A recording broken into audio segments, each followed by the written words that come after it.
오늘의 말씀은 빌립보서 4장 1절부터 23절까지 말씀입니다. 그러므로 나의 사랑하고 사모하는 형제들, 나의 기쁨이요 면류가 아닌 사랑하는 자들아, 이와 같이 주 안에 서라. 내가 유오디아를 권하고 순두개를 권하노니 주 안에서 같은 마음을 품으라. 또 참으로 나와 멍에를 같이 한 내게 구하노니 복음에 나와 함께 힘쓰던 저 여인들을 돕고 또한 글레멘드와 그 외에 나의 동역자들을 도우라. 그 이름들이 생명책에 있느니라. 주 안에서 항상 기뻐하라. 내가 다시 말하노니 기뻐하라. 너희 관용을 모든 사람에게 알게 하라. 주께서 가까우시니라. 아무것도 염려하지 말고 다만 모든 일에 기도와 간구로 너희 구할 것을 감사함으로 하나님께 아뢰라. 그리하면 모든 지각에 뛰어난 하나님의 평강이 그리스도 예수 안에서 너희 마음과 생각을 지키시리라. 끝으로 형제들아, 무엇에든지 참되며 무엇에든지 경건하며 무엇에든지 옳으며 무엇에든지 정결하며 무엇에든지 사랑받을 만하며 무엇에든지 칭찬받을 만하며 무슨 덕이 있든지 무슨 기림이 있든지 이것들을 생각하라.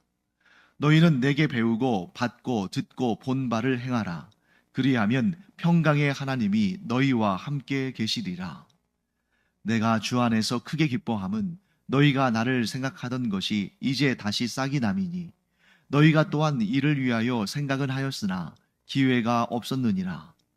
내가 궁핍함으로 말하는 것이 아니니라. 어떠한 형편에든지 나는 자족하기를 배웠노니 나는 비천에 처할 줄도 알고 풍부에 처할 줄도 알아.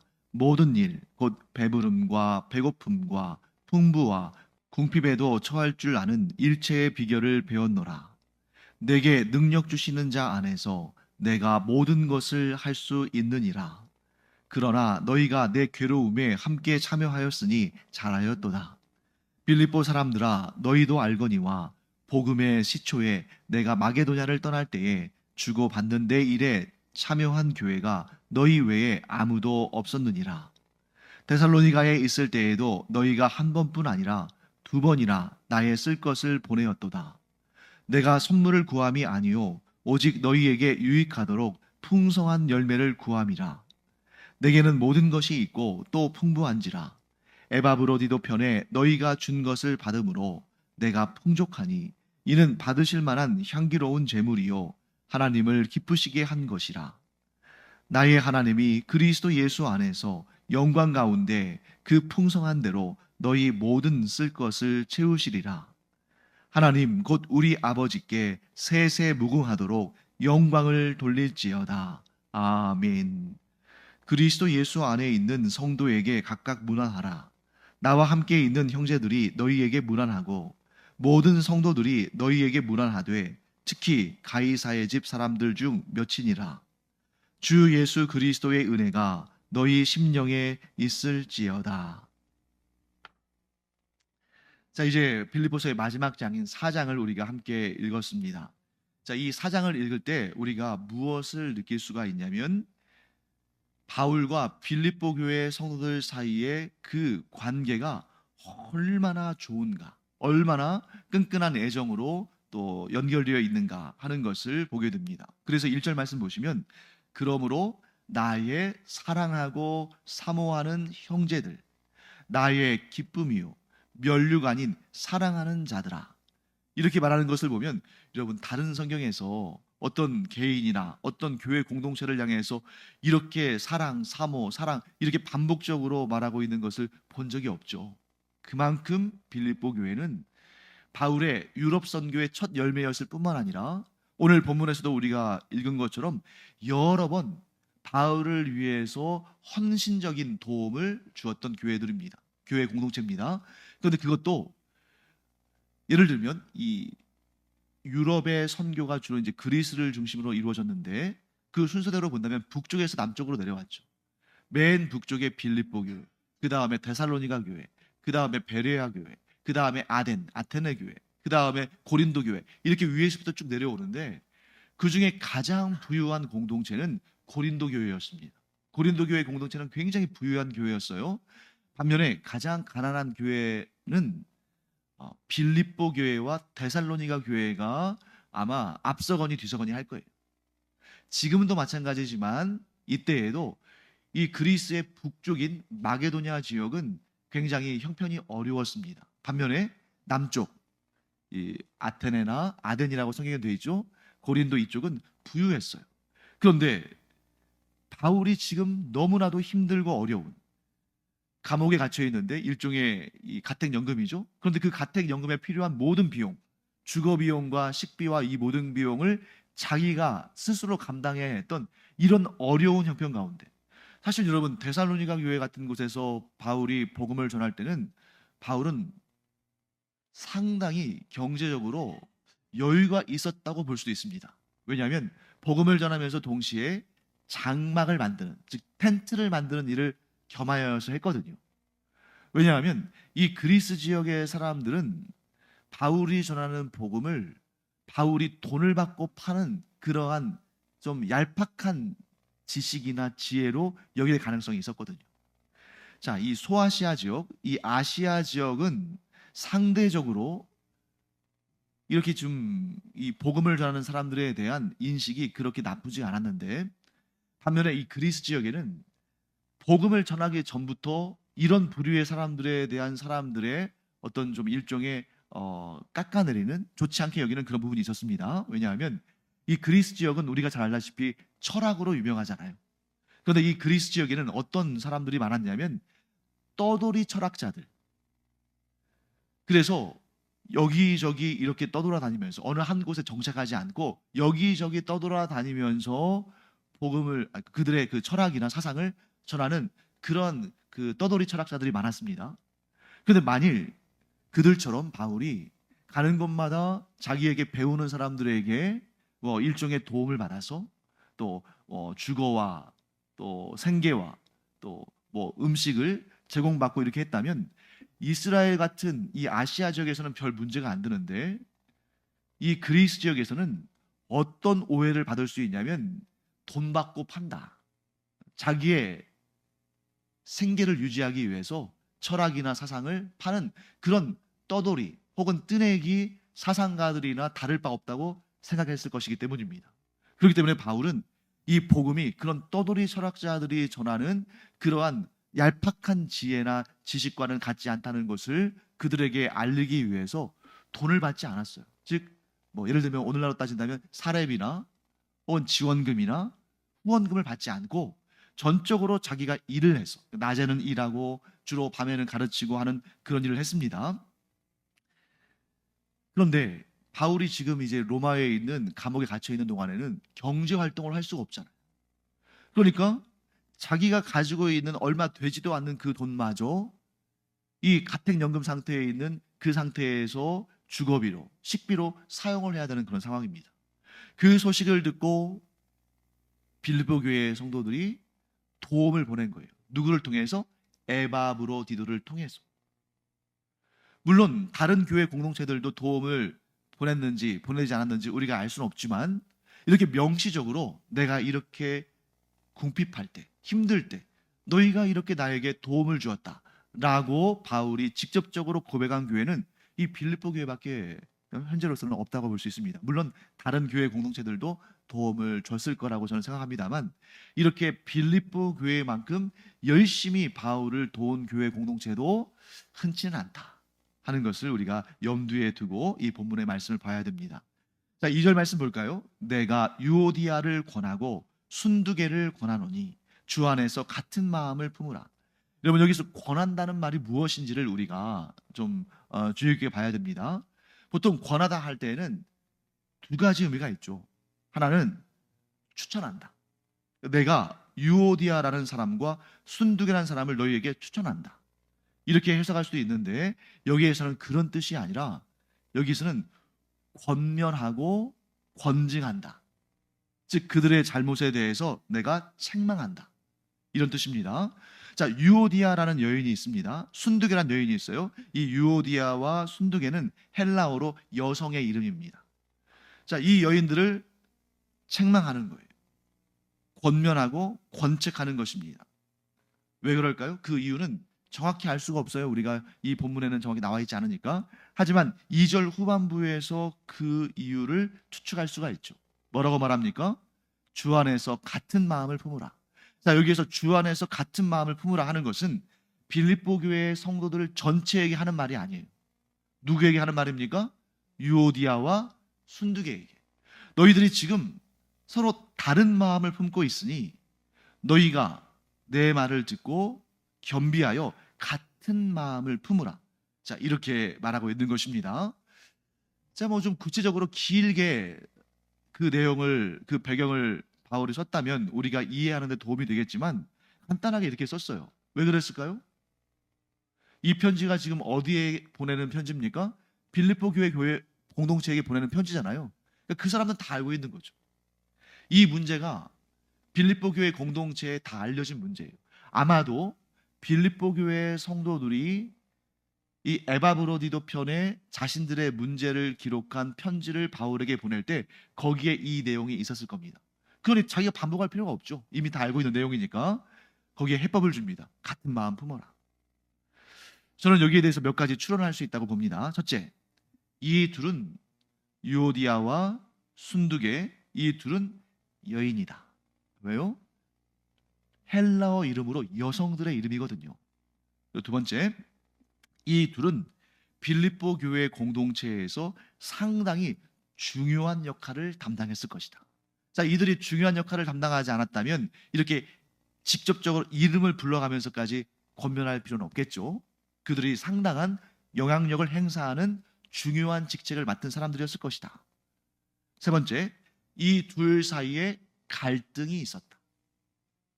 네 번째, 이 둘이 그 갈등을 해결하고 한 마음을 품는 것이 공동체를 위해서 반드시 필요하다. 그리고 마지막 다섯 번째는 이 둘 사이에 생긴 갈등의 문제의 원인이 복음의 본질과 관계된 것은 아니었을 것이다. 만일 이 둘 중에 어느 한 사람이 복음의 문제와 직접적인 관련이 되어 있어서 문제를 일으켜서 둘이 싸웠다면 아마 바울은 둘 중에 한 명을 명확하게 지적하면서 그 잘못을 지적하고 심지어 그를 교회에서 쫓아내라고 하실 수도 있습니다. 이게 복음의 본질에 관한 문제라면. 하지만 바울이 지금 뭐라고 말합니까? 자, 3절 말씀 볼까요? 참으로 나와 멍에를 같이 한 내게 구하노니 복음에 나와 함께 힘쓰던 저 여인들을 도와라. 또 글레멘드와 그 외의 나의 동역자들을 도우라. 자, 글레멘드와 그 외의 동역자들은 별 문제를 안 일으켰는데 바울의 일에 함께 동역하던 이 유오디아와 순두계가 문제를 일으킨 거예요. 그런데 그 문제가 복음에 직접적인 영향을 미치는 문제가 아니라, 즉 복음에 관해서는 전혀 논란에 또는 이의가 없는 그런 상황입니다만 견해가 다른 거예요.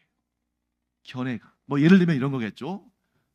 한쪽은 자, 우리가 지금 우리 내부의 문제를 가지고 더 집중해야 된다. 지금 우리가 혼란스러우니까 우리 내부의 문제에 집중하자. 근데 또 한 사람은 아니다. 우리가 이럴수록 더 바깥으로 향해서 세계 선교를 위해서 함께 일해야 된다. 그러니까 둘 다 복음에 관한 일인데 내적으로 더 좀 강한 믿음의 힘을 갖도록 우리가 내적으로 좀 사역을 집중하자. 혹은 외적으로 우리가 좀 선교 사역을 펼쳐서 하나님 나라 확장을 위해서 일하자. 다 좋은 말이잖아요. 근데 견해가 다른 것입니다. 그래서 그들에게 뭐라고 말합니까? 너희가 지금 가지고 있는 그 문제, 그 갈등의 원인이 복음과 직접적으로 관련되어 있는 복음의 본질을 흔드는 그런 문제는 아니고 단지 같은 복음을 위한 같은 마음을 품고 너희들이 일하는데 견해가 달라서 이렇게 갈등이 생겼으니 그 문제를 가지고 서로 기도하고 또 서로 또 대화도 하고 하면서 그 문제를 해결하고 교회 공동체를 위해서 힘을 모아라. 이렇게 권면하는 거라고 할 수가 있습니다. 자, 그 다음에 4절에서 이런 말씀 나오죠. 주 안에서 항상 기뻐하라. 내가 다시 말하노니 기뻐하라. 우리 앞서 빌립보서 3장 공부할 때에 또 거기에서 주 안에서 기뻐하라 그런 내용 나왔잖아요. 그러면서 바울이 뭐라고 하냐면 내가 이 주 안에서 기뻐하는 삶에 대해서 아무리 강조해도 나는 수고롭지 않고 번거롭지 않다. 나는 계속 이 말 할 거다. 왜요? 주 안에서 기뻐하는 것이 성도들의 생활의 가장 기본되는 중요한 원리일 뿐만 아니라 이 원리를 일상에서 실천하기 시작하면 교회 안에 있는 모든 문제들을 다 해결할 수 있다는 거예요. 자, 항상 기뻐하라 라는 말씀을 뒤집어 보면 이 사람들이 항상 기뻐하지 않았다는 걸 알 수 있죠. 그럼 기뻐하지 않았으면 어떻게 했을까요? 늘 불만이 가득 찬 거예요. 그 불만이 무엇에 대한 불만입니까? 방금 전에 얘기한 것처럼 복음의 본질에 관해서 불만을 가진 게 아니에요. 그럼 뭐에 대해서 불만을 가졌겠습니까? 교회 안에 있는 다른 성도들을 보면서 불만을 가진 거죠. 왜 저 사람은 저러지? 왜 저렇게 하지? 그런데 그들 가운데 복음의 본질을 훼손하거나 흐트리는 사람들은 없어요. 단지 외부에서 들어와서 우리가 지난 시간에 공부한 것처럼 율법주의 이단들이 들어와서 교회를 흔들기는 하죠. 그런데도 불구하고 항상 기뻐할 수 있는 이유는 뭐냐면 믿음 때문입니다. 비록 율법주의 이단들이 교회에 들어와서 교회를 흔들고 있지만 그러나 우리가 섬기는 하나님께서 그 일도 해결하실 것이고 결국에는 우리로 하여금 그 문제를 극복하고 더 좋게 하시고 더 복되게 하실 것을 믿으니까, 그런 하나님에 대한 신뢰가 있으니까 기뻐할 수 있는 것입니다. 사랑하는 성도 여러분, 여기에서 우리가 믿음과 상황에 대해서 생각해 볼 필요가 있습니다. 우리가 기뻐하는 그 이유를, 그 원인을 상황에 두면 기뻐하더라도, 즉 기뻐할 일이 있다 하더라도 잠깐 기뻐하고 그 다음에는 걱정과 근심이 밀려와요. 왜? 상황은 항상 바뀌니까. 그런데 우리가 기뻐하는 그 원인을 상황에 두지 않고, 그러니까 지금 내가 뭐 잘 먹고 잘 살고, 지금 뭐 자식들이 공부 잘하고, 지금 내가 추진하는 일들이 막 형통하게 잘 되고, 이런 상황에 우리의 기쁨의 원인을 두면 그때는 기쁘죠. 하지만 이 기쁨이 언제 사라질지 몰라서 두렵고 불안하죠. 그런데 이런 상황을 우리의 기쁨의 원천으로 두지 않고 항상 변하지 않으시는, 즉 불변하시는 하나님께 우리의 기쁨의 원인을 두면 항상 기뻐할 수 있다는 거예요. 비록 지금 내가 힘들고 일이 잘 풀리지 않고 재정적으로도 어렵고 좀 자식들이 속썩이고 한다 할지라도 결국 내가 섬기는 하나님께서 이 모든 일들을 잘 되고 복되게 하실 것을 믿음으로 말미암아 그러한 내가 볼 때 그렇게 썩 기뻐할 만한 상황이 아닌 그런 상황 속에서도 하나님으로 인해서 기뻐할 수 있다. 자, 누구보다 지금 이 일을 잘 실천하고 있는 사람이 누굽니까? 바울 자신 아닙니까? 지금 바울이 어디에 있어요? 로마에 있는 감옥에 있어요. 그것도 자기가 지금 그 감옥에 있으면서 필요한 경비들, 집세며 먹는 뭐 비용이며 이 모든 것들을 다 자기 자신이 돼야 돼요. 자기 자신이 다 충당해야 됩니다. 그러니 보통 사람 같으면 얼마나 자기 팔자를 타령하겠어요? 내가 지금 왜 이렇게 됐나?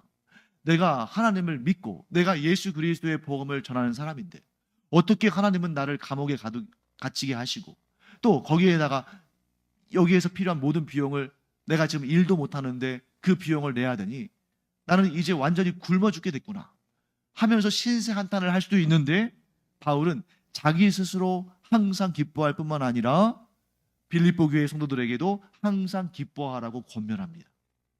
그런데 그 앞에 하나를 더 덧붙였죠. 뭡니까? 주 안에서 기뻐하라. 너희들의 상황은 너희를 기뻐하게 할 수 없는 그런 상황이다. 나의 상황 역시 나를 기쁘게 할 수 없는 상황이다. 그러나 우리가 주님을 신뢰하기에 우리가 주 안에서는 기뻐할 수 있다. 자, 여기에서 제가 결론을 내리겠습니다.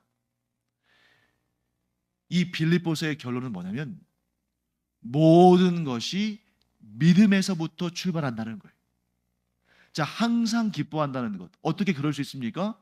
하나님을 믿기 까닭에 항상 기뻐할 수 있습니다. 자, 지금 갈등이 있어요. 문제가 있습니다. 그 문제가 있음에도 불구하고 기뻐할 수 있습니다. 왜요? 하나님을 믿음으로 말미암아. 지금 내 주변의 상황이 너무나 힘들어요. 내가 감당할 수 없을 것 같습니다. 그럼에도 불구하고 기뻐할 수 있습니다. 어떻게 해요? 믿음으로 말미암아. 자, 그 다음에 이제 10절부터 13절까지는 그 유명한 말씀 나오죠. 바울이 자족함의 비결을 배웠다. 여러분, 자족함의 비결도 무엇에서부터 출발합니까? 믿음에서부터 출발합니다. 왜요? 지금은 나에게 너무나도 상황이 좋지 않지만, 그러나 나의 주인 되신 하나님께서 여전히 이 땅에서 내가 하나님께 쓰일만 하다면 하나님께서 이곳에서 나에게 필요한 모든 것을 공급하실 것이고, 만일 최악의 경우는 어떤 경우입니까? 죽는 거 아닙니까? 내가 죽는다 할지라도 나는 기뻐할 수 있는 것이, 내가 이 육체를 벗어나 천국에서 주님과 함께 있는 것이 가장 좋고 가장 고상하다는 그 사실을 알기 때문인 거예요. 사실 여러분, 많은 그리스도인들이 오늘날 온실 안의 화초나 동물원 안에 있는 사자와 같이 되었다는 것을 부정할 수가 없습니다. 부인할 수가 없어요. 자, 초대교회 공동체, 지금 여기에 나오는 바울이나 빌립보 교회의 성도들을 보세요. 이들은 너무나도 열악하고 너무나도 고통스럽고 너무나도 궁핍한 상황 가운데 있습니다. 만일 우리가 2000년 전으로 거슬러 올라가서 바울의 상황이 됐다고 생각해 보세요. 빌립보 교회의 상황이 됐다고 생각해 보세요. 얼마나 힘들겠습니까? 그런데 그들은 그 가운데서도 기뻐하고 감사해요. 왜? 상황에 집착하지 않고 하나님을 바라보니까. 그런데 오늘날 우리는 하나님의 은혜 가운데 얼마나 귀하고 많은 것들을 얻었습니까? 하나님이 은혜로 베푸셨고 또 하나님께서 복을 주시지 않으셨습니까? 그런데 어떤 마음이냐면, 이거 잃어버리면 어떡하지? 이거 오늘은 누리는데 내일 못 누리면 어떡하지? 내가 하나님께 기도를 하긴 하지만 이 기도에 응답하지 않으시면 어떡하지? 그러니까 잃을 것이 많다고 생각하니까 불안과 염려와 근심이 막 몰려들면서 내가 가지고 있는 믿음도 많이 흔들리는 그런 경험을 하게 된다는 거죠. 그러나 그리스도인들의 원초적인 믿음, 그리스도인들의 그 믿음의 본질을 우리가 회복하면 여전히 상황을 뛰어넘는 감사와 기쁨을 누릴 수 있다. 그것이 바로 우리가 추구해야 될 그런 감사의 생활, 기쁨의 생활이라는 것입니다. 그래서 12절 말씀 볼까요? 나는 비천에 처할 줄도 알고 풍부에 처할 줄도 알아. 그러니까 그리스도인은 항상 가난해야 된다. 이거 잘못된 생각이에요. 그리스도인들 가운데는 부자도 있고 가난한 사람도 있고, 아니 내 인생 가운데서도 내가 경제적으로 힘들 때도 있고 경제적으로 부유할 때도 있는 것입니다. 그러나 중요한 것은 어떤 상황에서도 감사하고 기뻐할 수 있는 일체의 비결을 배우는 것이 중요하다. 이 비결을 아는 자는 13절 말씀, 내게 능력 주시는 자 안에서 내가 모든 것을 할 수 있다. 자, 이 모든 것의 출발점이 무엇입니까? 믿음이다. 하나님께서 나를 택하셨고 나를 구원하셨고 나를 자녀 삼으셨으며 나에게 필요한 모든 것들을 아시고 공급하시고 나를 통해 하나님의 위대한 역사를 이루시기를 원하신다. 그런데 그렇게 나를 향한 소망을 가지고 꿈을 가지고 비전을 가지신 하나님께서 나를 굶어 죽게 하실 것인가? 나를 비참한 처지에 무너지게 하시겠는가? 그럴 리가 없다 하는 이 믿음을 가질 때에 비로소 우리는 어떠한 상황에서도 모든 것을 할 수 있는 하나님의 능력 있는 일꾼으로 쓰임 받게 된다 하는 것을 이 빌립보서에서 바울은 강조하고 있습니다. 그러니까 바울이 지금 빌립보 교회 공동체가 자신을 위해서 에바브로디도 편에 필요한 것들을 공급했기 때문에 이런 말을 하는 것입니까? 아니에요. 빌립보 교회 공동체가 바울이 필요한 것들을 보내지 않았어도 바울은 그렇게 더 힘들었겠죠. 그러나 그런 힘든 상황 가운데서도 자족하고 감사하고 항상 기뻐하는 이러한 삶을 살았을 것입니다. 그런데 이 말을 또 오해하면 안 되잖아요. 어떻게 해요? 야, 너희가 나에게 필요한 걸 보냈지만 나 그거 없어도 괜찮아. 이렇게 오해하면 안 되니까 14절 말씀에 이렇게 또 칭찬하고 격려하죠. 14절 말씀 볼까요? 그러나 너희가 내 괴로움에 함께 참여하였으니 잘하였도다. 자, 바울의 괴로움 어떻게 참여했을까? 우리가 이 말씀만 보면은 궁금하지만 이 문맥을 보니까 알 수 있죠. 빌립보 교회 성도들이 바울을 대신해서 감옥에 갇힐 수는 없잖아요. 뭘 할 수 있습니까? 감옥에 갇혀 있는 바울이 지금 그 필요한 모든 경비를 스스로 감당해야 되는 어려움이 있다는 것을 알고 그를 위해서 헌금을 모아서 구제 헌금 같은 걸 모아서 보낸 거죠. 이걸 두고 바울은 어떻게 표현했습니까? 너희가 내 괴로움에 참여했다. 그리고 칭찬합니다. 잘한 거다. 그래서 또 이제 15절 말씀에 과거의 역사를 또 이제 들추면서 또 이런 얘기 하죠. 빌립보 사람들아, 너희도 알거니와 복음의 시초에 내가 마게도냐를 떠날 때. 자, 복음의 시초에 내가 마게도냐를 떠날 때가 언제일까요? 빌립보에서 복음을 전하고 그 다음에 데살로니가에서 복음을 전하고 거기에서 핍박을 받아서 마게도냐를 떠나서 남쪽의 아가야 지역으로 갈 때 빌립보 교회 성도들이 뭘 했다는 거예요? 일종의 선교 헌금을 해서 바울에게 필요한 것들을 채워줬는데 내 일에 참여한 교회가 너희 외, 즉 빌립보 교회 공동체 외에는 아무도 없었다. 그러니 빌립보 교회 공동체가 바울에게 얼마나 힘이 됐겠어요. 그런데 여러분 여기에서 우리가 주의할 게 있습니다. 또 16절 말씀 볼까요? 데살로니가에 있을 때에도 너희가 한 번뿐만 아니라 두 번이나 나에게 필요한 것들을 보냈다. 그리고 17절 말씀 보세요. 내가 선물을 구함이 아니요 오직 너희에게 유익하도록 풍성한 열매를 구함이라. 무슨 얘기냐면 바울이 빌립보 교회가 보낸 그 지원금, 일종의 선교 헌금 때문에 힘을 얻은 것도 있지만 그보다 훨씬 더 큰 힘을 어디에서 얻었냐면 빌립보 교회 성도들의 그 마음에서 얻은 거예요. 자신들이 바울의 복음 사역에 동참하기를 원하는 그 마음, 얼마가 됐든지 간에 그게 크든 적든 간에 관계없이 무엇이라도 우리가 도움을 주고자 하는 그 마음, 그 마음이 바울에게는 두고두고 힘이 되고 두고두고 감동이 되고 기쁨이 되어 온 것입니다. 그래서 그 마음을 잊지 않는 거예요. 그러니까 지금 이 빌립보서를 쓰면서 내가 너희를 사랑하고 사모하고 너희가 사랑 가운데 나의 일에 동참했고 하는 것을 막 칭찬하고 하지 않습니까? 사랑하는 성도 여러분, 많은 사람들이 복음의 귀한 사역에 동참하지 못하는 이유 중에 하나가 뭐냐면 뭔가 큰 기여를 해야 한다고 생각하기 때문이에요. 처음부터 뭔가 크고 위대한 일을 내가 이루어야 한다고 생각하니까 한 걸음을 못 떼는 겁니다. 반면에 빌립보 교회의 성도들은 작은 것이라도 바울에게 보내서 그 바울의 복음 증거 사역에 도움을 주기를 원했어요. 그랬더니 대략 지금 여기에서 바울이 말하는 마게도냐를 떠날 때, 이때가 대략 주후 40년대 후반부입니다. 그런데 지금 이 빌립보서를 쓰는 데는 주후 63년 전후예요. 그러니까 대략 한 15년이 흐른 거 아닙니까? 그 15년 동안 빌립보 교회는 바울을 잊지 않고 계속 도운 것입니다. 그래서 뭐라고 하냐면 너희들이 나를 위해서 행했던 일들이 지금 또 열매를 맺고 있다. 무엇입니까? 그들이 보낸 재정적인 지원이 크고 작고를 떠나서 그들의 그 마음이 바울에게는 너무 귀하게 여겨지고 그것으로 인해서 힘을 얻는다는 것이죠.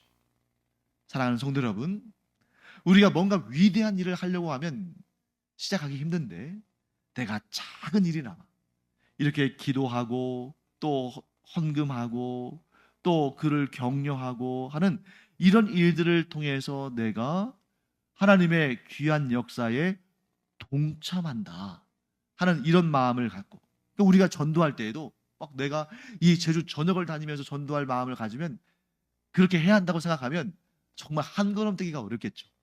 그래서 제가 여러분들에게 늘 얘기하는 것처럼 그냥 전도 티슈 하나도 좋고 전도 건빵 하나도 좋고 누군가에게 그 하나를 전달하는 것이 나는 그 결과가 어떻게 될지 모르지만 그 일이, 그 내 마음이 적은 분량이지만, 적은 정성이지만, 작은 능력이지만 하나님의 손에 들려 쓰임 받으면 오병이어와 같은 그런 기적으로 열매를 맺을 수 있다는 그런 믿음을 가지고 우리가 작은 일에서부터 충성하면 하나님께서 우리를 칭찬하시고 더 큰 일도 맡겨주시는 그런 놀라운 역사가 일어날 줄 믿습니다. 빌립보 교회가 바울에게는 그런 교회였다는 거죠. 그러니까 빌립보 교회 성도들이 아마 에바브로디도 편에 뭐 얼마나 많이 보냈겠어요. 그러나 그들이 모은 정성을, 최선을 다한 정성을 보냈을 때에 그 빌립보 교회 성도들이 그 당시에 우리가 행한 이 일이 2000년이 지난 먼 미래에 거기로부터 땅끝에 해당하는 대한민국에 있는 성도들에게도 감동을 주고 교훈을 주고 그들도 우리와 같이 이 하나님의 선한 역사에 쓰임받는 그런 결단을 하게 하는 일에 우리가 좋은 선한 영향력을 미쳤다. 그런 생각은 꿈에도 못했을 겁니다. 그런데 그렇게 그들이 그 일을 실천에 옮겼을 때 2000년이 지난 오늘날까지 우리가 그 역사를 기억하면서 우리가 또 교훈을 얻고 힘을 얻고 또 우리가 주의 일을 할 그런 결심을 하지 않습니까? 오늘 내가 비록 작은 분량이라 할지라도 주의 일에 우리의 힘을 보태기를 원할 때 그것이 하나님의 손에 들려질 때 얼마나 위대한 역사를 이루게 될 것인가. 빌립보 교회가 한 일이 오늘날 우리에게 알려질 정도라면 하나님은 그 일을 얼마나 잘 기억하시고 얼마나 칭찬하시고 얼마나 큰 복을 주시겠어요. 우리가 빌립보 교회 성도들처럼 작은 것이라 할지라도 주를 위해 헌신하고 충성하는, 그래서 하나님께서 기뻐하시고 우리를 통해서 놀라운 역사를 이루시는 그 복을 누리기를 간절히 축원합니다. 기도하겠습니다. 하나님, 빌립보 교회의 성도들이 적은 것이라 할지라도 복음의 일에 동참하기를 원해서 아낌없이 내어주었을 때에 하나님께서 그 일을 통해서 하나님의 위대한 역사를 이루셔서 오늘날 전 세계 곳곳에 복음이 전파되고 우리에게까지 복음이 전파되어서 저희가 예수 믿고 구원받고 또 빌립보 교회의 성도들이 행한 그 일을 본받아 주님의 일에 동참하게 하심을 감사드립니다. 이제 저희가 그 일을 이어서 감당할 때에 저희를 통해서 또한 하나님의 놀라운 역사가 내게 능력 주시는 자 안에서 모든 일을 할 수 있는 그 놀라운 능력을 저희에게 허락하여 주시옵소서. 감사드리며 예수님의 이름으로 축복하며 기도합니다. 아멘.